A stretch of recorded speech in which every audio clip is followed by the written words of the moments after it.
Eu queria realmente ajudar um pouco a gente a pensar alguma coisa e queria partir muito de uma relação que inicialmente, ou de um questionamento que a princípio parecia muito pessoal, que era quando a gente começa a se perceber, né, e a pensar sobre a vida, a pensar o que era a vida, né? E tem uma coisa, eu acho, que me ajudou a me pensar sobre, a buscar um pouco de equilíbrio nesse mundo racista, preconceituoso, etc. e tal, que foi a segunda questão, que eu inicialmente pensei individualmente, né, mas nunca me destituí de pensar coletivamente, de me ver, né, enquanto um sujeito coletivo, etc. e tal. Eu sou nascido na ilha de Itaparica, né, na Bahia. E eu nasci desde pequeno com a relação com a tradição, com o culto aos ancestrais, aos antepassados. Mas tinha uma coisa que dentro, mesmo na ilha, na década de 60, 70, onde a gente era coletivo, mas a gente já tinha os meios de comunicação que dava conta de uma outra forma de ser, né? Mas que me instigou muito como criança era. Hoje a ilha está dividida em dois municípios. Antes era Itaparica, toda a ilha. Agora tem Itaparica e tem Veracruz. Veracruz. Então dividiu em dois municípios. Hoje eu sou de um lugar chamado Gídio, que antes era Santo Amaro do Catu, mas confundia-se com Santo Amaro da Purificação, terra do pessoal ali, do Caetano Veloso, daquele povo lá. E aí mudou para Jiribatuba, um nome indígena, etc. E tal. E tinha uma coisa que não me perturbava mais nessa busca de autonomia, né, dessa coisa da adolescência, etc. e tal, que era perceber que toda a comunidade tomava conta das crianças, dos meninos. A gente saía de um lugar, ia para outra, encontrava um homem ou uma mulher, perguntava: vai para onde? Sua mãe sabe? Já comeu?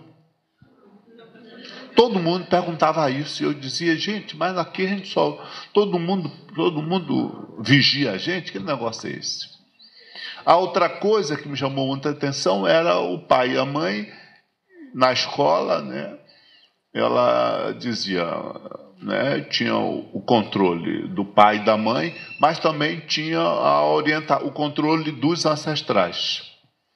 E aí dizia: olha, tem que estudar, tem que não sei o quê, bebê, o pai e a mãe, mas babá, alapalá, aí falava o nome dos alguns, pode vir perguntar, questionar isso, saber do seu desenvolvimento. E no tempo que eu nasci ali, não tinha essa luz elétrica, né? Então, como a gente convivia no cotidiano, né, com a eminência de a qualquer momento um ancestral aparecer na sua frente, então era isso. A gente sobrevivia ali, porque a gente via, né, nos dias das celebrações, mas a gente via também os controles éticos que os ancestrais fazem quando aparecem a qualquer momento, sobretudo para ajudar a resolver um conflito da comunidade. Um ancestral aparece, até mesmo em África, depois do colonialismo, em algumas comunidades continua assim, né? Quando aparece o ancestral, está todo mundo preocupado, porque ele vem ajudar a resolver, encaminhar um problema, um conflito na comunidade, etc. E tal.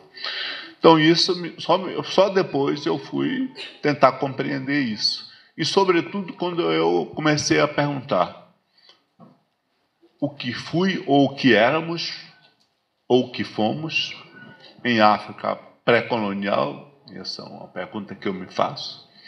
O que fizeram de nós no colonialismo, o que nos tornaram e o que poderemos voltar ou vir a ser nisso que a gente chama do pós-colonialismo, no descolonialismo ou na decolonialidade. E aí, pegando esse pressuposto civilizatório, essa outra forma de ver o mundo, de se conceber, né, e de se relacionar, né, de pensar economia, de pensar amor, afetividade, essa coisa toda. E aí a gente começa a pensar Tinha outra questão muito profunda que me atormentava, eu perguntava, gente, eu tenho a impressão de que a gente sobrevive na diáspora em meio a uma metade civilizatória, a uma incompletude civilizatória. Isso me atormentava muito. A gente, né? E aí eu procurei na história, né, da escravidão, do tráfico transatlântico, tentava muito entender qual a faixa etária, né, dos meninos, das meninas sequestrados, vilipendiados, etc. e tal, com o colonialismo. E aí a gente vai tendo quase que a certeza de que o processo do colonialismo, da violência ou do racismo colonial, ele foi fundamentalmente um processo que a gente chama de desontologização. O estrago, a violência só foi possível porque você primeiro trabalhou com a destituição do sentido do ser do outro. E aí, gente, como é sobreviver?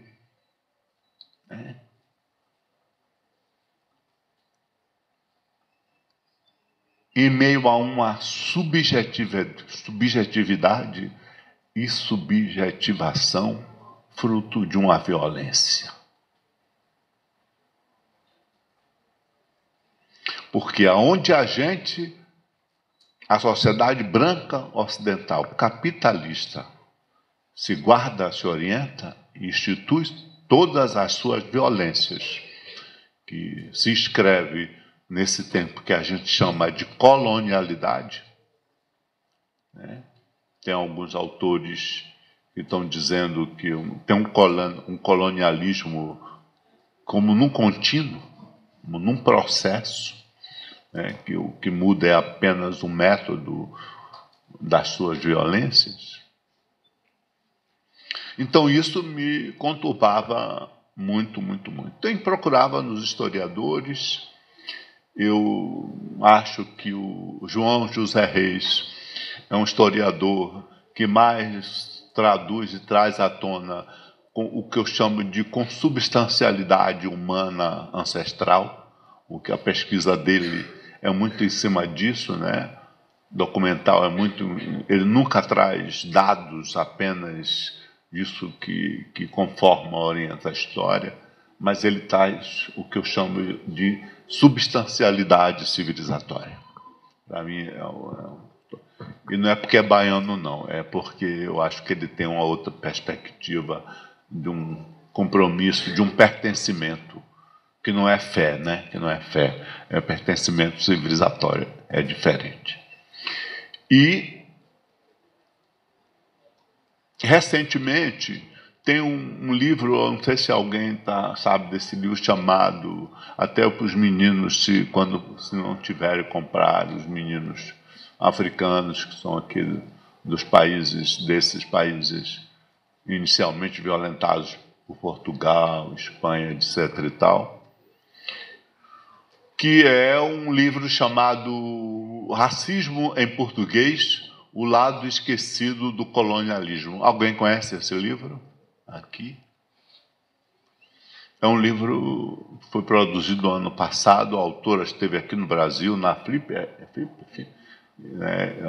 lançando o livro, esteve com a Evaristo, com Conceição Evaristo, e ela vai resolver, me ajuda a resolver. Olha só, eu estou com 67 anos. Essa mulher ajuda, eu tinha toda essa desconfiança, dessa incompletude, dessa metade filosófica, não é? E pensava muito no como é que esse amalgamento afrodiaspórico aconteceu. E a gente começa a perceber que ele se dá no transporte, no translado transatlântico. É naquele momento que se percebe que, né, a partir, né, da língua, inicialmente da língua, ela foi a possibilitadora de uma reconstrução, né, de um amalgamento civilizatório em que pese a superficialidade filosófica, civilizatória dela, e que está muito ali um pouco dentro dos terreiros. Aí, essa autora, Joana Henrique Gorjão Henriques, ela vai dizer que o racismo colonial ele foi um apagão e um arrastão ideológico. Destruiu elementos ontológicos fundamentais que estruturavam e organizam a existência. O colonialismo destruiu isso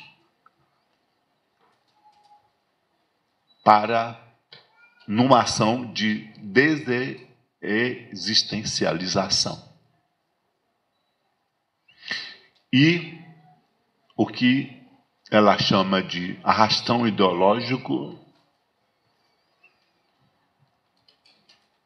permeou no imaginário ontologicamente destruído outros elementos, outros pressupostos, sobretudo o pressuposto da dualidade, do maniqueísmo.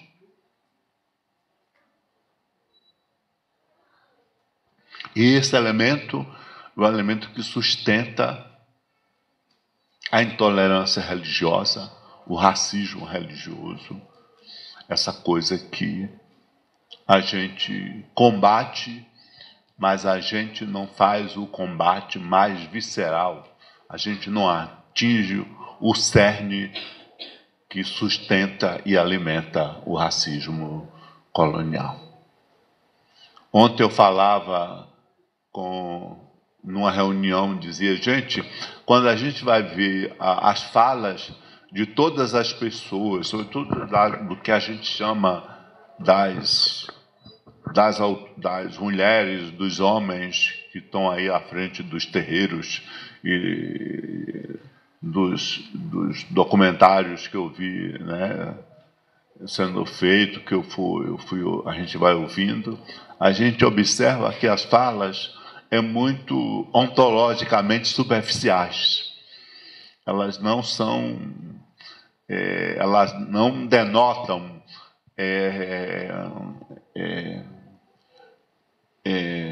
a ação do racismo como a negação de uma substancialidade negro-africana. A gente está sempre sobrevivendo em meio às arapucas e às armadilhas do colonialismo. Porque, apesar de sermos pretos, bonitos, de termos uma estética, a nossa subjetividade, a nossa interioridade é branca, é ocidental. Porque o que nos denota é a subjetividade, ou a subjetivação, que ela é fruto do apagão e do arrastão. É como o outro se instituiu, é como o outro, a violência concedeu uma humanidade, e a partir da sua própria negação da existência. E me parece que a gente, se não der conta disso, a gente vai continuar sendo uma humanidade como concessão e através de uma violência que a gente não esquece. Quando agora tem um livro que eu acho que os meninos, não sei como é que os meninos adquirem, fazem a biblioteca deles, a União, tá de livro, né? É um livro do Muniz Sodré, que eu acho que, para mim, o Muniz Sodré, a gente tem que se convidar ele para vir aqui, viu? A gente tem que ver, ele é muito ocupado, mas tem que chamar ele aqui, porque é um grande pensador negro que está, esse homem, quando voltar à massa de origem, porque negro e preto não morre, volta para casa, volta para a massa de origem. Esse homem é o grande pensador negro brasileiro, é o grande. Tem outros, né, que se notabilizaram por especificidades como Milton Santos e outros tantos, mas esse homem, o Muniz Sodré, trabalha com o complexo, com o que a Ruana Albay dos Santos, que ele está aprofundando isso, chama do nexo ontogenético.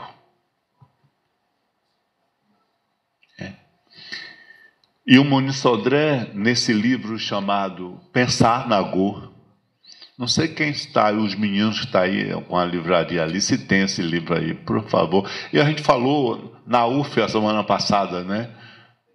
Está comandando? Tem que buscar e botar ele aí. Então, foi lançado esse ano. E ele tem uma coisa que ele vai dizer que é fundamental. Está na fala da Catiúcia, quando ela vai falar dessa estrutura da filosofia africana. Ele vai dizer.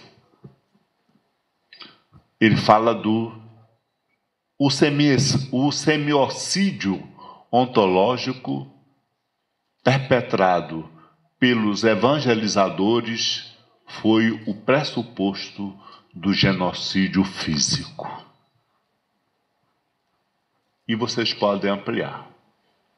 Mental, existencial, de todas as origens.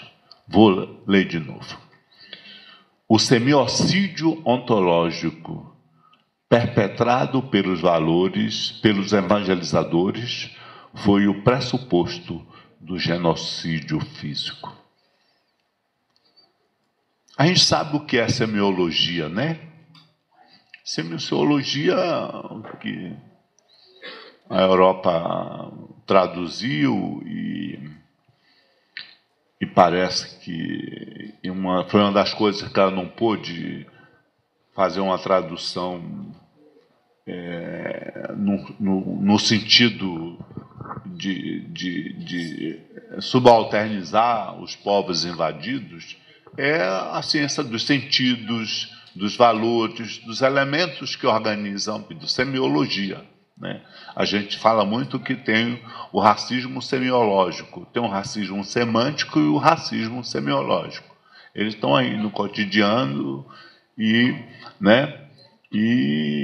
muito complicado na nossa vida, né? Uma outra coisa que a gente queria um pouco tá dizendo, que para a gente começar a conversar, porque tem um vídeo ali que a gente vai ouvir um pouco do Moni Sodré. Porque, para além da gente estudar, ler os filósofos africanos, negros, etc. e tal, a gente tem também feito uma visita aos filósofos que estão aí nessa lógica da filosofia da libertação, dos filósofos decoloniais, etc. e tal. E tem algumas coisas do Henrique Dussel que eu gosto muito, sobretudo porque é um trabalho onde ele cita muitos filósofos africanos. E ele vai dizer... Alguém já viu aqui a palavra mutum? Quem é africano aqui da África? Banta. Quem é aqui? Levante o braço, por favor. Tem algum africano da África Banta? O Banto? Alguém já viu, sabe o que significa a palavra mutum? Mutum? Hein? Mutum? Mutum é uma palavra da língua banto, do Kikongo, do Umbu, do Kikongo, vamos dizer. Mutum. Mutum é como a língua banta chama ser humano. Mutum. E o Henrique Dussel vai dizer o seguinte. Primeiro, ele vai dizer, né? Uma coisa bem que está na fala da Catuxa. A filosofia é um dos símbolos, instituições que o Ocidente transportou para fora de si e se ofereceu como maneira de assimilar os outros. E aí a gente tem a Catuxa que está desconstruindo isso, né? E muita gente, o Renato Nogueira, etc. E tal. E aí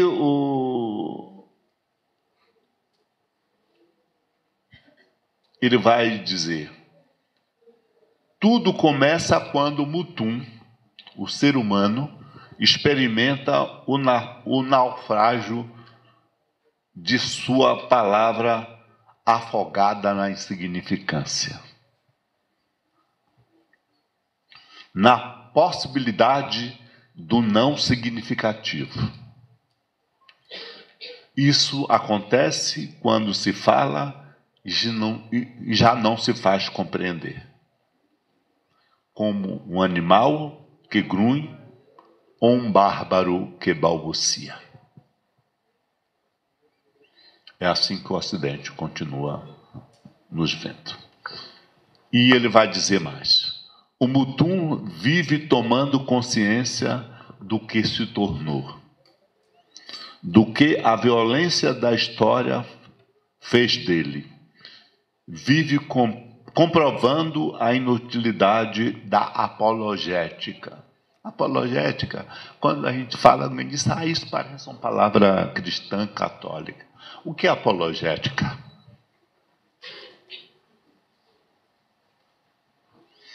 Apologética foi o que a Catuxa acabou de fazer, a capacidade de afirmar elementos pressupostos da sua existência. É isso que é apologética. E o Mutum,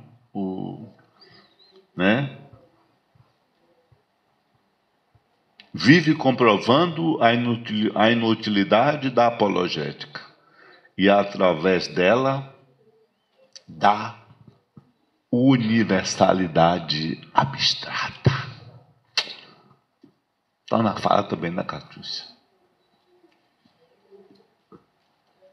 O que é ser humano? A gente caiu na lógica da humanidade universal, mas a gente é abstrato, a gente é uma abstração dentro do contexto dela.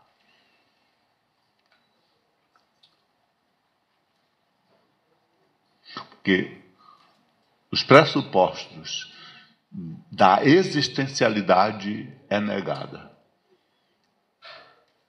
E a gente vive tentando brincar, né, com todos os outros que nega a nossa existência. E aí, quando a gente tem dito, é preciso que a gente dê conta de uma bioancestralidade, que é uma outra questão.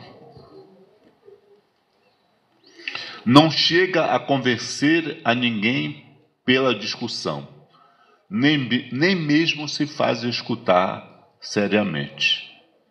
Porque o que lhe é negado, o que lhe é roubado, é a língua. É só um bárbaro. É essa coisa. A gente também tem que estar muito preocupado, porque tem autores que dizem até quando a gente vai fazer o contraponto ao Ocidente, ele vai dizer que a gente é sempre competente, porque a linguagem, e que ele acha detentor da linguagem da fala, das categorias de análise, né, dos quadros de referência. E, mais uma vez, para dizer, o que a Catiuxa fez aqui hoje foi apresentar outras categorias para a gente se analisar e outras referências. É isso que, mais uma vez, eu queria parabenizar os meninos por essa tarefa que é fundamental de reconstrução existencial.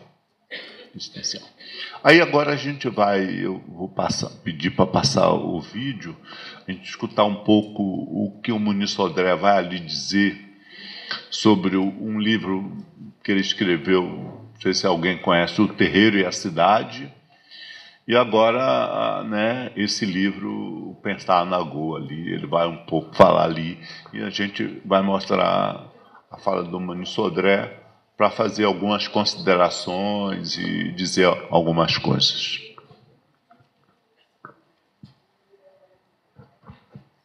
Tem que apagar a luz um pouco ou não?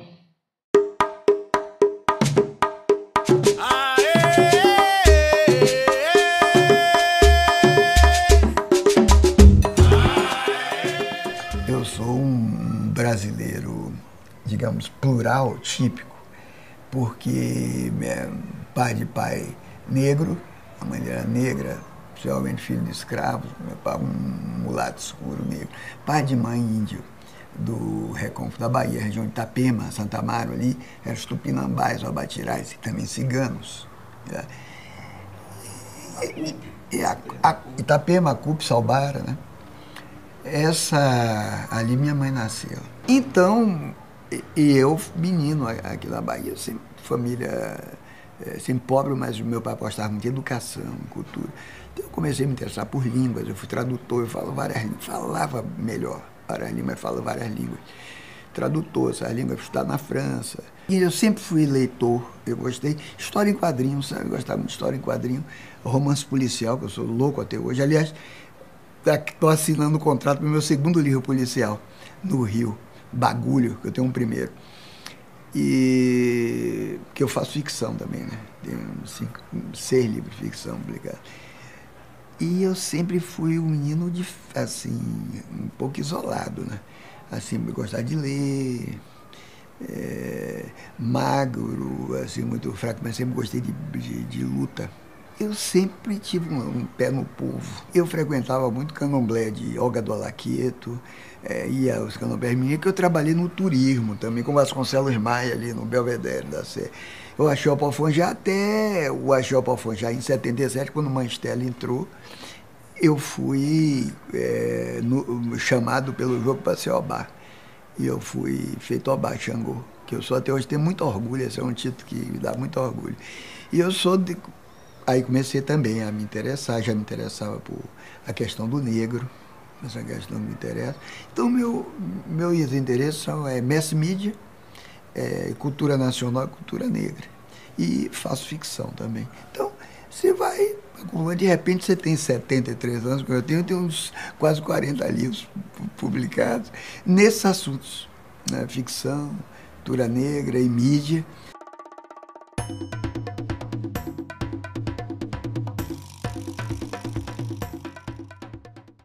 Este livro, O Terreiro e a Cidade, que até foi traduzido na Itália, É a única tradução que tem no exterior, é na Itália, com o título de A Cidade e o Templo, La Città e il Tempio. O que é que fala esse livro?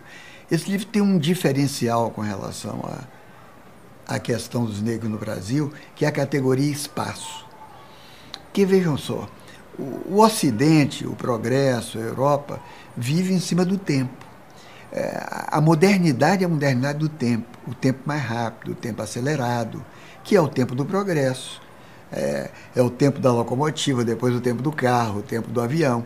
Quer dizer, o progresso do Ocidente e, claro, a civilização ocidental é uma civilização que tem como eixo o tempo. Tanto que a questão da internet, a questão da comunicação eletrônica é a questão do tempo. A internet, o que é que ela faz? Ela comprime o espaço pelo tempo. O espaço é comprimido, o que nós temos é muito tempo, é tempo direto, tempo instantâneo. Isso começa com o rádio, depois com a televisão, e a internet faz isso. Olha, então por que o espaço, na verdade, é tão pouco desconsiderado no Ocidente, é tão pouco pensado? Porque o espaço é uma categoria nazista. Foi uma categoria muito valorizada pelos pensadores nazistas. Hitler precisava de um espaço vital, eles começam a pensar na Europa, no fundo, como um espaço a ser absorvido pelos alemães. Quando termina a guerra, a esquerda acha que o espaço é uma categoria nazista e deixa de pensar o espaço. No entanto, o espaço é fundamental para culturas que não são hegemônicas em termos industriais. Pode ser as classes populares, para quem a casa própria importa, para quem a terra importa, isso é questão espacial. E também para os negros, principalmente os negros na Bahia, porque o pensamento, eu diria, de terreiro, eu vou me referir a ele como pensamento nagô, embora as pessoas falem os bantos, mas o pensamento nagô, para mim, tem uma constelação própria, valoriza, ao invés do sentido e do tempo, valoriza o espaço e a força. Não é a força física, é a potência, o axé, quer dizer, o poder de fazer, o poder de realizar. Onde tem poder de realização, isso é valorizado pela cultura nagô. Esse poder de realizar é o poder de construir uma casa, de fazer alguma coisa, de inventar alguma coisa, de trabalhar ou de fazer um filho. Né? Fazer filhos também é importante. Então, a potência está aí. A potência está aí. Portanto, o fazer, a dinâmica do fazer, a dinâmica do acontecer, é o que eu estou chamando de potência. E o espaço. Por quê? Porque essa espacialidade é própria de uma cultura de diáspora, uma cultura que estava no exílio, que é a cultura escrava aqui no Brasil, que precisava se territorializar. Porque a cultura dos escravos, o que via com os escravos, era desterritorializada. Tanto que um dos grandes mal-estares ou doença do negro aqui no Brasil era a saudade doentia, era o banzo.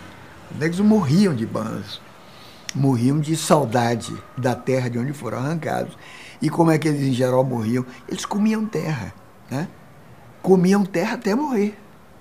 No banzo, você podia morrer simplesmente só de saudade, ele definhava, não queria comer nem nada, mas podia comer terra, que era uma das formas de suicídio frequentes aqui no Brasil. Quer dizer, como se, olha, na falta de terra, na terra original, eu como terra.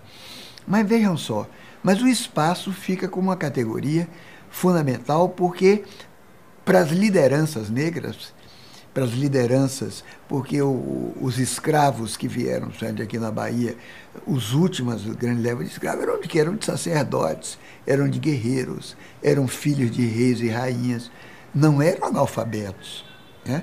Era gente que tinha um know-how, inclusive industrial, na Nigéria. Então, essa gente precisava se territorializar aqui, a liderança, porque não havia mais possibilidade de tomar o território pela guerra, pela força das armas, pela revolta. Então, o terreiro de Candomblé não é uma instituição, uma coisa apenas religiosa. Eu diria que não é nem religiosa. Eu falo mais de religiosidade do que de religião. É uma forma de continuidade, uma forma de persistência de um modo de vida e de um modo de pensar, que é milenar na África, que é anterior ao cristianismo. Os cultos afros, os cultos africanos, eles precedem de 1000 anos Cristo e o cristianismo. É esse tipo de culto que se transplanta para cá, mas se transplanta de forma diferente da África. Porque na África você pega, digamos, cada cidade daquela Euroá tinha um orixá. separado de outro. O que o terreiro faz é uma espécie de metáfora espacial, onde tudo isso está muito próximo, os orixás estão próximos, é como se reterritorializasse a África aqui. Você vai ao Axé Pofongá, não sei se você já foi, que é o meu terreiro, eu sou Obá do Axé Pofongá, aquilo é a África reterritorializada. Cada casinha daquela que você vê é como se fosse a representante de um estado, de uma cidade separada da África, com o seu orixá, a casa de orixá. O próprio configuração arquitetônica é a configuração do que os ingleses chamavam de compound, uma grande casa ritual, com as casas em torno, com as casinhas em torno. Ora, então, a África foi como que reterritorializada aqui. A África aqui é uma metáfora espacial no terreiro. Isso existiu onde? Esse panteão de deuses, de divindades, isso existiu na Grécia. O terreiro é a mesma coisa que a ágora grega, que o panteão grego. Então, esse livro, O Terreiro e a Cidade, é um livro sobre a espacialidade. É um livro que é uma outra lógica. É a lógica do lugar. O que é que essa lógica tem de diferente? Primeiro, a valorização da proximidade e do contato, da aproximação. Aproximação não quer dizer não brigar, não quer dizer não ter conflitos. A aproximação é a seguinte, é o reconhecimento da necessidade que você precisa do hálito do outro. O corpo, a corporeidade é fundamental. Então, essa lógica que está implicada aí no terreiro e a cidade, é também uma lógica do corpo. E isso mostra, dá a pista para um sistema de pensamento que não é só de cabeça, que não é só cerebral. Você pode pensar com a cabeça, mas pode pensar até fora da cabeça, a cabeça ajudando. Isso é um filósofo ocidental famoso, Wittgenstein, que mostra. Você pode pensar fora da cabeça, por exemplo, quando você põe cartas, você joga tarô, ou as runas, aquilo é um modo de perguntar e de pensar por meio de objetos. É isso. Tá? As táticas e as divinatórias de adivinhação também são táticas que se fazem junto com o objeto, mas por meio do corpo. O corpo é indispensável, enquanto que o pensamento ocidental é todo cabeça. Né? O corpo é um trapo. O corpo é uma coisa, porque esse pensamento ocidental veio junto com o cristianismo. E para o cristianismo, o corpo é um trapo. O corpo não vale nada. O corpo está aí para reproduzir, olha lá, reproduziu, e no fundo, na cabeça dos teólogos cristãos, disse, pare de fazer isso que você ia fazer se você não quer se reproduzir. Que o corpo é para ser controlado pelo espírito. Né? Então, veja só, nós temos aqui, portanto, uma lógica que põe o corpo em primeiro plano, uma lógica da corporeidade, e que o pensamento atravessa o corpo. Portanto, é um tipo de pensamento, é um tipo de filosofia que eu chamo a toque de tambor. Né? A toque de tambor. Entra a questão da espacialização, a questão da música, que é vital, da música com uma tecnologia de agregação de gente, é fundamental. E tudo isso parte, principalmente aqui no Brasil, no Caribe, em Cuba, em outros lugares. Tem outras instituições, mas no Brasil isso tudo parte do terreiro. O terreiro, portanto, é, do ponto de vista espacial, um núcleo civilizatório aqui no Brasil. O que esse livro aí quer mostrar é que as categorias que fundam o terreiro, eu vou repetir, o espaço, dando uma lógica do lugar, uma lógica da territorialização. 2, o corpo, a corporeidade, uma valorização do corpo presente. 3, portanto, a valorização de uma educação iniciática. A educação precisa de professor, precisa de gente para se dar. Mesmo que os conteúdos passem bem por internet, por máquina, há determinados conteúdos que passam, mas a educação de gente, a formação de gente, precisa de gente. Da mesma forma, a iniciação precisa de axé, precisa de hálito, precisa de contato. Segundo, uma cultura de, apesar da pobreza e da preeminência que as mulheres tiveram, porque os homens separaram, os escravocratas separaram os homens das mulheres, e as mulheres é que aguentaram melhor o tranco, nas cidades. É uma cultura de valorização do filho. É por isso que gente pobre se diverte para ter muito filho, não pode dar comida e tem filho. Porque filho é um valor. E isso é um valor da cultura negra. É uma cultura, é um tipo de cultura que não é baseada na acumulação de bens, mas na acumulação de gente. Né? Na acumulação de gente. Outro traço dessa lógica do lugar e desse tipo de cultura é a ausência de pecado. A cultura, o culto negro, ele é anamartésico. Amartés, em grego, quer dizer pecado. Amartés em grego. Anamartés é não pecado. Então, uma cultura anamartésica é aquela que, diferentemente do cristianismo, não se funda no pecado como um pressuposto. Você não nasce com a dívida simbólica que você tenha que resgatar. Pecado não existe. Aí você diz, então existe o que? O deboche? Não. De forma nenhuma, existe uma coisa chamada obrigações. Mas você não. A ideia do pecado é a ideia de um buraco. Você já nasce com esse buraco. E esse buraco você passa a vida inteira tentando resgatar. E se você for bonzinho, você vai ter um lugar no paraíso. Essa expectativa não existe para os negros. Não existe a ideia de paraíso, nenhum outro lugar melhor além. É uma cultura também do aqui e agora. O bom é aqui e agora. Em que é que se funda, portanto? E é isso que o livro mostra, essa lógica territorial, se funda não no amor. O cristianismo se funda no amor, está baseado no amor universal. No culto negro, não. O culto negro não é um culto do amor universal, é um culto da alegria. Mas a alegria não é uma coisa festiva apenas, né? A alegria é uma lógica tão fundadora quanto é para o cristianismo o amor, a ideia do amor. Só que é outra ideia. A alegria é o seguinte, essa palavra, isso aí no livro está explicado, a alegria vem de ala, ser, né? Ala é asa, acer, chão.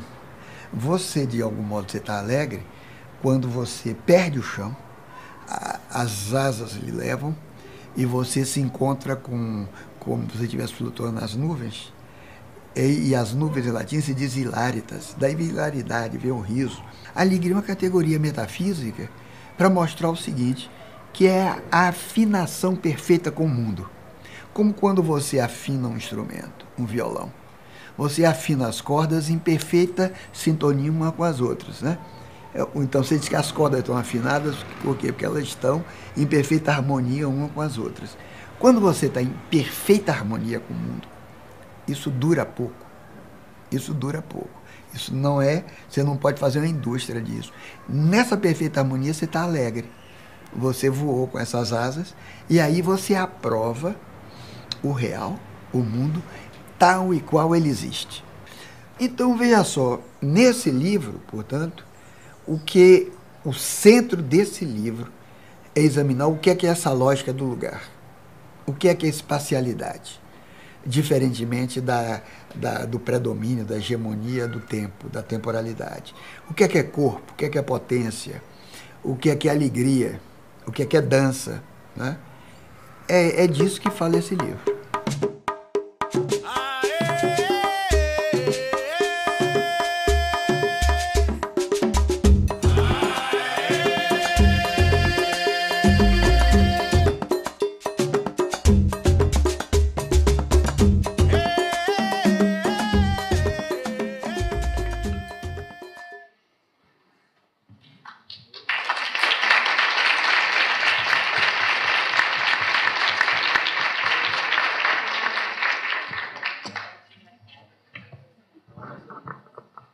Então, gente, por exemplo, o Moni Sodré, em que pese a gente dizer que ele é esse grande intelectual, esse grande pensador, ele tem os seus desafetos, né? Sobretudo porque ele é um homem, se a gente não prestar bem atenção, por exemplo, tem amigos que dizem, olha, o cara dialoga cita muitos autores brancos, etc. E tal. Eu fico entendendo que a grande diferença do Muniz Sodré é que ele faz o que ele mesmo diz, ele faz uma dialogia. Dialogia é diferente de citar o outro por citar. Dialogia é uma discussão ao nível do outro. É a grande diferença de você citar o outro, de tal, e se suportar no outro, teoricamente. Ele faz dialogia. Dialogia. Ele dialoga com os grandes autores, com todo mundo aí do Ocidente, né, com os filósofos, etc. e tal. Há algumas expressões que ele usa, a gente sabe, porque entender o outro, e me parece que ele também faz isso, e que a antropologia, essa antropologia racista, esse monte de X9 que as universidades públicas produz, que antropólogo desse aí é tudo X9. Tudo X9. Tenham cuidado para sair, para não entrar nesse meio ali. Então, ele, por exemplo, o Muniz Sodré faz uma coisa que eu gosto muito, que também a gente um tempo estudou ali, que é exegese e hermenêutica. O que é? Porque a forma da gente sair deste lugar não apologético, como o Dussel, citando autores, filósofos africanos, ele fala, né, da apologética,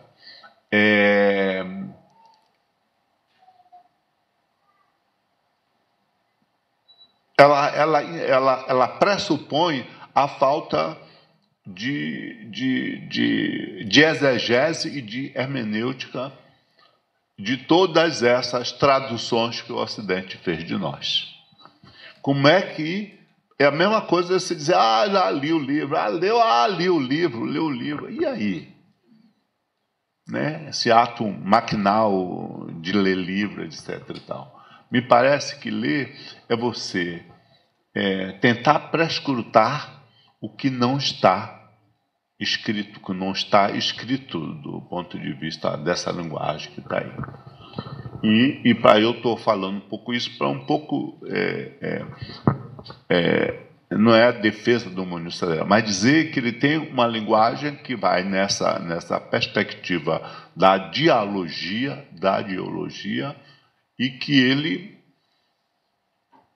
e aí tem uma coisa que os bantus, né, e os outros povos ficam muito preocupados. Ele fala muito dos nagôs, dos yorubás.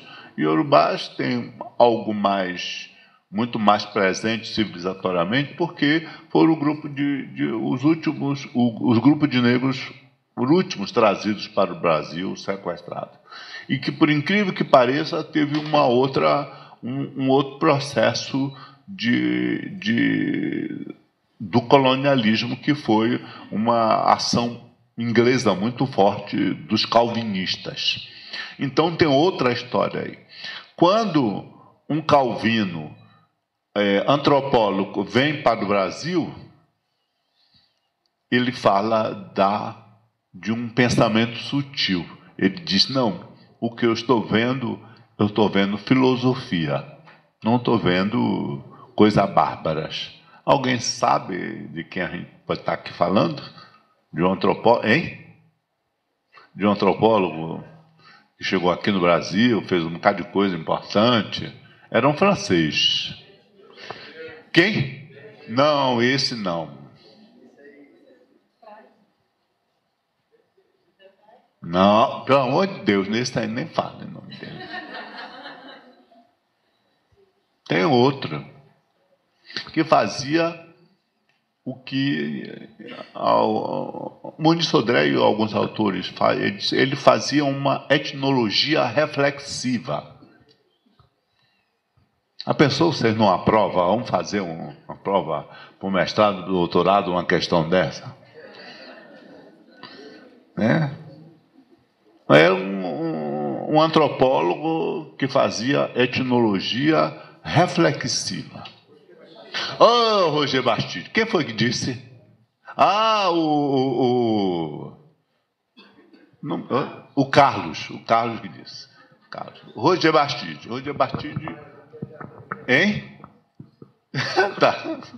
Entendeu? Então, o Roger Bastide é um cara que chega aqui no Brasil e ele vai dizer isso.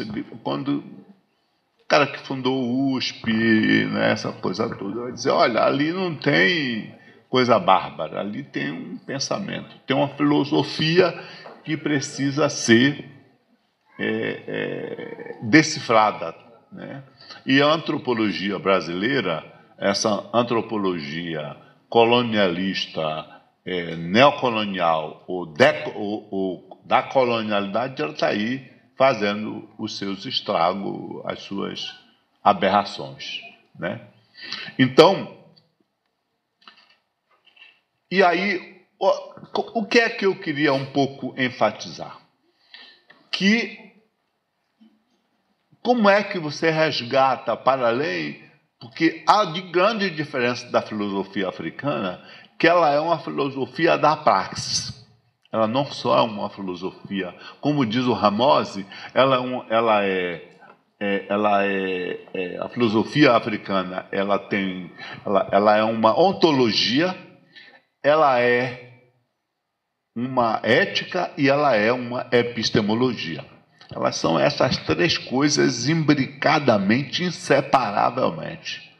Ela é o pensar e o fazer e o ser. Ela é essa potencialidade.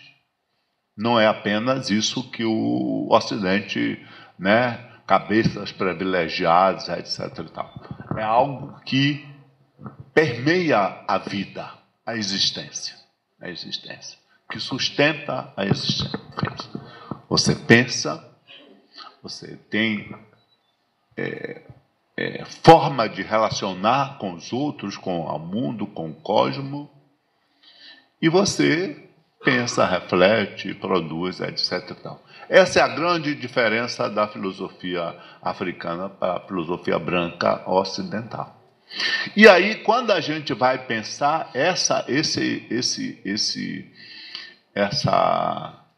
substancialidade da filosofia africana, a gente vai perceber que ela tem manifestações superficiais em várias manifestações do povo negro no Brasil. Mas ela, onde ela está mais consubstanciada, em que pese não percebida, é dentro dos terreiros. É lá que está. Porque por todas as ressignificações que foi feita na diáspora e a partir, né, do tráfico transatlântico, nos porões do navio, já se percebeu as invariáveis civilizatórias. Os pretos, Mano Sodré diz uma coisa quase fundamental. Ele fala dos escravizados como os intelectuais orgânicos. Ele faz essa referência aos pretos que estavam trabalhando para construir esse país, né? Porque quando ele diz isso, quer dizer, não, ali tinha um povo que foi escravizado, mas era um povo que não sobreviveria mesmo em função do apagão e do arrastão, se ele não tivesse o mínimo de elementos que conformassem um pouco a sua existência, o número de suicídios era bem maior. Quando ele diz comer terra, há um ouvido ocidentalizado ou não hermenêutico ou exegético vai compreender que é apenas comer a terra.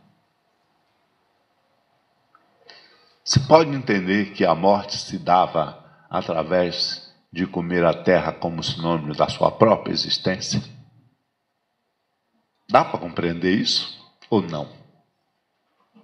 Né? Comer terra, a gente, ali ouvindo a fala, é uma coisa, é um banzo, apenas um banzo. Mas essa saudade é saudade da existência. Então você se mata, porque você não tem, ela lhe foi negado.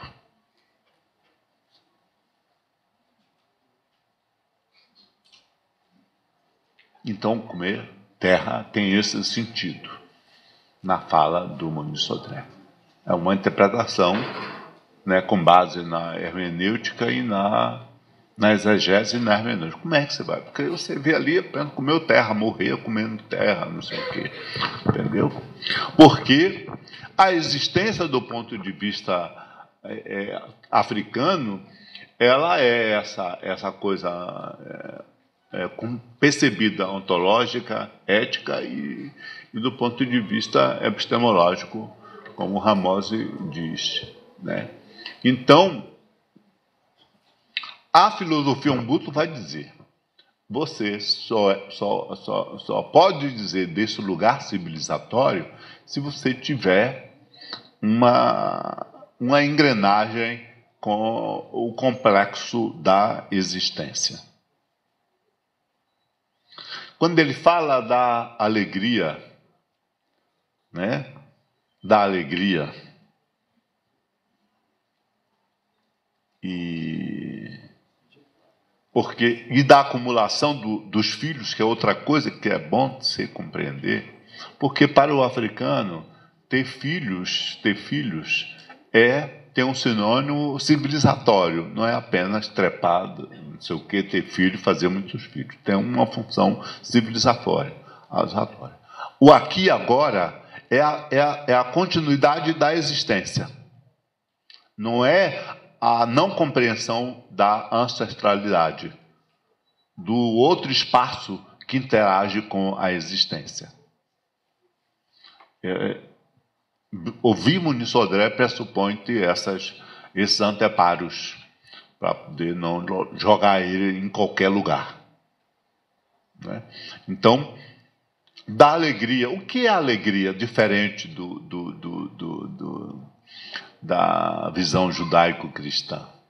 A alegria, que se a gente for ver a mente do senso comum vai enxergar de forma reducionista, a alegria como plenitude da existência a demonstração da ligação com o todo. É dessa forma também que se explica o que a gente chama de manifestação, de dar santo, essas coisas malucas que a gente fazer santo, que a gente aprendeu e diz que faz, etc. Porque na visão de um mundo africano, na filosofia africana, ou você está ligado ao todo, ou você não é nem gente. E aí, ele está dizendo para fazer. Eu não estou dizendo isso, porque também o terreiro não cumpre o seu papel de lugar de reterritorializar. Porque o processo da escravidão, além de ser o apagão, de ser o arrastão, de ser a desontologização, ele foi um processo de desterritorialização e de desenraizamento. Esse processo que os meninos estão aqui fazendo, que a União de Africanos está fazendo aqui, é isso, é possibilitar esse processo de reterritorialização e de reontologização. Então, o que é... Porque temos que sair... Quantas pessoas tem de terreiro aqui que são iniciadas, são cosmologizadas? Quantas? Continue com a mão para cima. Continue. Então, Ah, ali tem um, ali dois, que bom, então. Então a gente está dizendo isso, quer dizer, que quanto descosmologizado tem? É preciso a gente fazer essa discussão. Agora, não estou dizendo que você vai correndo, vai cair na primeira arapuca que você encontrar pela sua frente, não. Não estou dizendo isso. Né? Porque quem não compreende, o Muniz Sodré diz que ele foi chamado pelo jogo para ser Obá de Xangô. Né? Que também precisa, algumas coisas a gente precisa dizer, e eu acho que é isso. Como é que a gente reinterpreta ou como que a gente replica a fala da Catiuxa, do Muniz Sodré, por exemplo, né? Quando ele fala, né, algumas coisas que parece que é do lugar comum, é um grande intelectual que está dizendo aquilo, está fazendo aquilo. Então, o oráculo, como ele diz, o jogo, e aí a gente está aqui no Rio com muitos babalaôs, né, um bocado de gente babalaô, um bocado de gente existencializados que diz que é babalaô.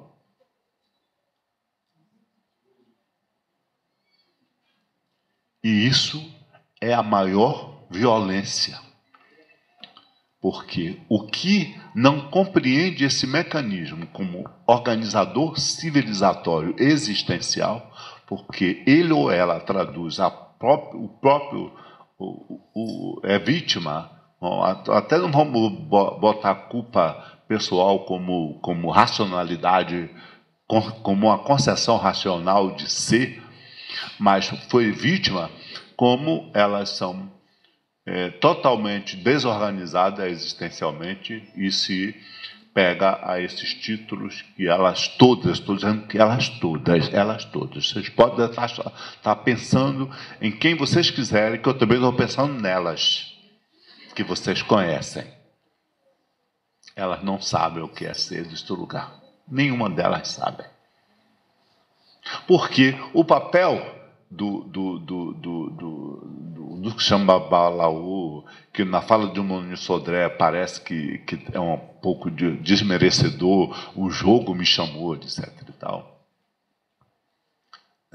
Ele é um mecanismo filosófico existencial que desvela o que a gente chama, o que alguns autores chamam, e a gente gosta, do nexo ontogenético. Ou se descobre os elementos através do oráculo, né? E aí, o ter filho, ter descendência, é isso. O que a ética da filosofia africana é o pressuposto dessa observância cotidiana dessa relação cosmológica com o todo, da manutenção, da vivência com os outros. Ou seja, eu só penso, só me lembro dos outros. Não é uma filosofia cartesiana, né? Ela é antagônica à filosofia cartesiana. E isso é uma construção de subjetividade que tem alguns autores que dizem que a gente tem que extirpar de nós, como numa operação sangrenta, estou acabando, o colono que está dentro de cada um de nós. Né? Então é isso, gente. Se deixar a gente falar, como ela falou, disso, a filosofia, né, abre a boca da gente, Exu, né, o Bará, Nugbarijô, abre a boca da gente que a gente não quer parar. Mas eu acho que a gente tem que fazer isso. Como é que a gente vai aqui interagir filosoficamente? Não só somos nós que estamos aqui, mas vocês também. Todos nós somos filósofos. Todos nós pensamos. Palma para nós.